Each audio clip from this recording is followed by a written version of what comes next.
Raider Nation, what's going on? You are not watching the Raiders Report, but welcome over to my YouTube channel. You guys over in Raider Nation know me as producer Jack. Mitchell Renz sent you guys over here to check out this review today. Anyone that is not part of Raider Nation, my regular viewers that watch these videos, and you have no idea what's going on right now, let me explain. Mitchell Renz, my colleague at Chat Sports, who hosts the Raiders Report, put out a challenge to Raider Nation a week ago, trying to get myself to 500 followers on Twitter by the end of the day when we issued that challenge. Well, I woke up the next morning to 499 followers. Oh, Raider Nation, that's the definition of a bad beat. But we did end up hitting 500 that next day, and because I felt bad that it was such a bad beat, I told Mitch that I would hold up my end of the bargain, and today we are reviewing the newest 30 for 30 documentary that is going to be very polarizing, I believe, in the comments and all over social media. We are talking about the Tuck Rule. I mean, what is there to say? It speaks for itself. We are covering the AFC divisional game between the Raiders and the Patriots that happened with the Tuck Rule, and the Patriots ended up going and winning the Super Bowl, and Tom Brady's career as the greatest of all time began. And so today we are going to be doing a review for that. Go down below in the comments. Let me know. I'm going to ask two questions. For all of my regular film people, if you've seen the Tuck Rule, let me know. What did you think? Did you like it? Did you hate it? Let me know why. If you're over from Raider Nation, was it a fumble? Was it not a fumble? I think I know what a lot of you guys are going to say, but go down below in the comments. Let me know. I will be down there answering your guys' questions. So if you are new here, if you are new from Raider Nation, first off, thank you so much for coming over and clicking on the video. Please consider subscribing if you have not already. I do movie reviews, movie content all year round. So if you like movies, this is the place for you to come check out. So I really do appreciate you guys checking this out. But if this is your first time, this is how it works. I'm going to give my review. At the end, I will give my point rating system, tell you guys how I rate the movies that I watch. And then at the end, I will give you my point of view on whether or not it was or was not a fumble. So stay tuned. As you can see, I am a Patriot fan. I'm repping my Tom Brady Patriots jersey, which I wore for many a Super Bowl that the Patriots ended up winning. But yeah, I think I've dilly-dallied enough. We're already about 3 minutes into this video. Let's just get into the actual review. So we know that ESPN, they have the resources. They are like the biggest sports media company in the world. So they have the resources. You know, anything that they put out is going to be pretty good. I mean, The Last Dance is one of, if not my favorite documentaries I've ever seen in my entire life, and that was done by ESPN. So you knew going in that it was going to be well done. We've seen the trailers. Okay, you got Tom Brady, you got Charles Woodson, blah, blah, blah. But I was genuinely surprised at the quality and quantity of the interviews that they got. When my man Bill Belichick shows up on screen, and I could tell that it was not archival footage. It was actually him sitting down, conducting an interview. I was at a loss for words because Bill Belichick does not do that. He does not do that. He doesn't sit down for interviews. He doesn't sit down. He doesn't do that. It is Bill Belichick. He is very reserved. He does not open up, and he definitely doesn't think about the past. He's always on to the next game. So to see him was shocking, but overall, I think that the place where this documentary succeeds is at the quality and the quantity of the interviews they were able to get. They had everyone. They had Mark Davis, the owner of the Raiders. They had Robert Kraft, owner of the Patriots. They had Bill Belichick. They had Tom Brady. They had Charles Woodson, obviously there. But then they had, players from both the Patriots and the Raiders that were on that team for that game giving their insight. They also had the referee who called that very game-changing decision, giving his point of view. There's no way, like, you covered all the bases. And I really respect and liked that because it was not just slanted to one side. It very well could have been. But no, they gave both sides of the story and both ends of the tale. And I really liked that and really respected that.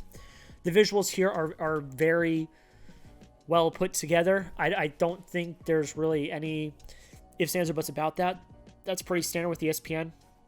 They're going to put out a good product, and I think the visuals here complemented each other extremely well.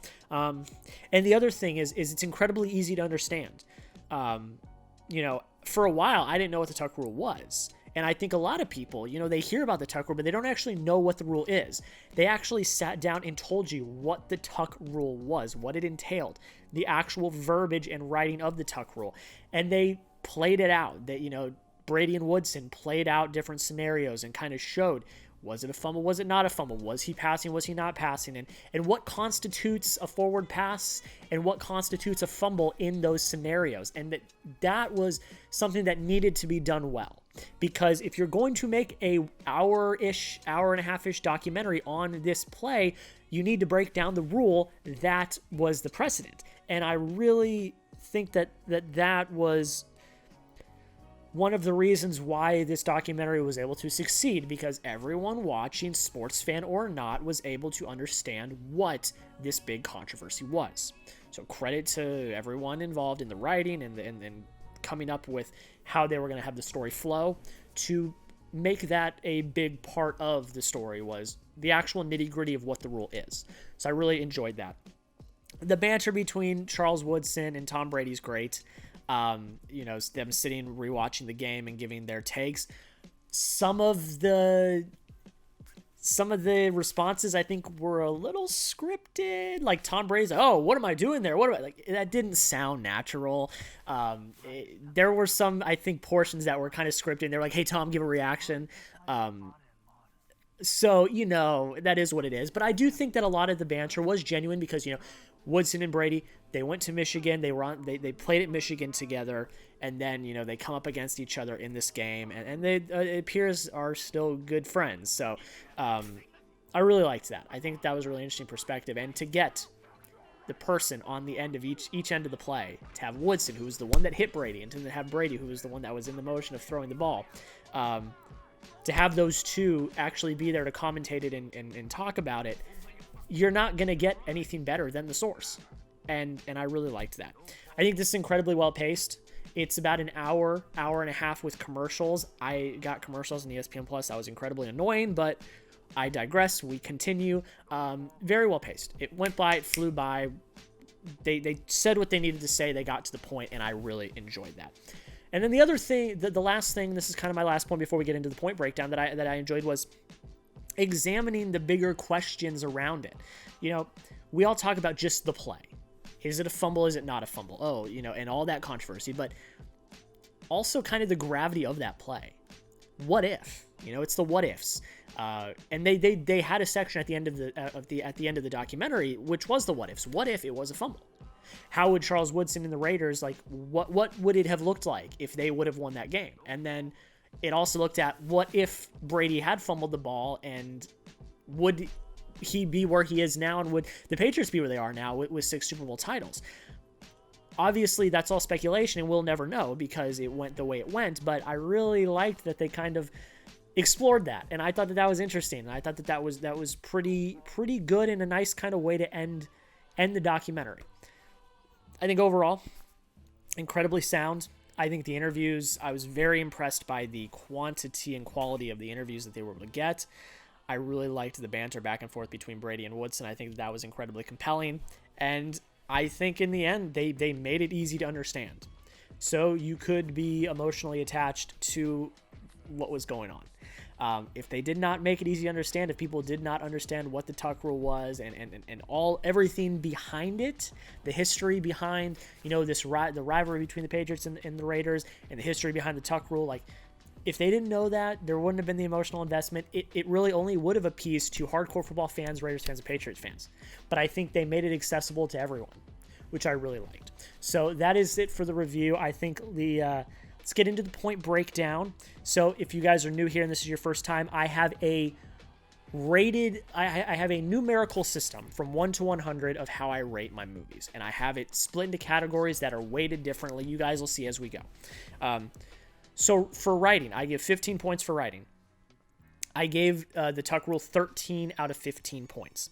Performances, also 15 points, 13 out of 15 points as well. I gave it a 9 out of 10 for entertainment, a 9 out of 10 for direction, 7 out of 10 for emotion, 3 out of 5 for cinematography. I give it 4 out of 5 for score, 4 out of 5 for pacing, And then I have a technical category, which is composed of editing, sound design, set design, costume design, and visual effects. It's a documentary, so it's a bit harder to do, but I gave it a 12 out of 15. I mean, that's pretty good. Rewatchability, I gave 4 out of 5 points, and then I give every movie I watch an automatic 5 out of 5 points. So if you did the math, that means I gave The Tuck Rule an 83 out of 100. To my top 15 of the year so far, I've seen 39 new releases this year as of the time of recording this, and it is in my top 15. It is at number 11 so far this year.